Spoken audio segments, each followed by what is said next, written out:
Bayangkan ketika kamu sedang kesusahan, kemudian kamu nggak tahu harus kemana lagi, dan akhirnya kamu menelpon gereja untuk mendapatkan pertolongan.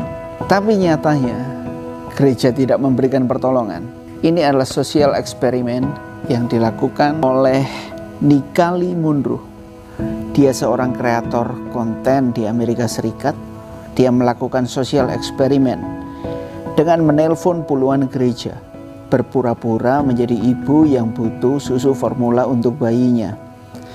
Dan dia ingin melihat respon gereja terhadap orang asing yang butuh bantuan. Penting dicatat, ini adalah sosial eksperimen yang tidak nyata. Artinya Nikali Munro ini dia tidak punya anak dan memang dia nggak butuh susu. Tapi dia hanya ingin mengetes gereja-gereja yang dia telepon. Dan mirisnya banyak gereja ternyata justru bertanya, kamu dari mana? Ada gereja yang suruh isi formulir dulu, ada yang nyuruh datang di hari yang lain, ada yang menyuruh untuk menghubungi lembaga yang lain. Hanya sedikit yang berkata, kami mau bantu sekarang.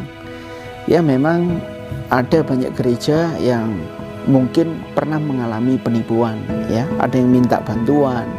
Pada akhirnya bantuan dari gereja ini disalahgunakan. Tapi kita bisa kok sebetulnya ya menyikapi hal ini. Gereja-gereja bisa mendatangi langsung orang tersebut, atau bisa melalui video call, ya, melihat kondisinya, apa memang betul-betul sedang kesusahan, atau mungkin bisa langsung datang ke tempatnya, ya. Masalahnya sih bukan soal uang, tapi ini adalah masalah sikap hati. Kita lihat saja Tuhan Yesus. Ketika Tuhan Yesus menolong orang lain, dia ingin menyembuhkan orang lain, dia memberi makan orang lain. Apakah Tuhan Yesus tanya, kamu dari golongan mana? Kamu dari golongan Farisi atau kamu dari golongan Saduki? Ya, Tuhan Yesus nggak menanyakan hal-hal itu. Kamu dari golongan mana? Tetapi mirisnya banyak gereja sekarang, dia akan menolong seseorang, lalu ditanya, kamu dari gereja mana dulu? Sebelumnya kamu ke gereja mana? Ya, jadi ini jadi pembelajaran buat kita bersama semuanya. Jadi gereja itu bukanlah eksklusif, tapi inklusif. Tuhan Yesus datang bukan hanya untuk golongan tertentu. Tuhan Yesus datang untuk semua.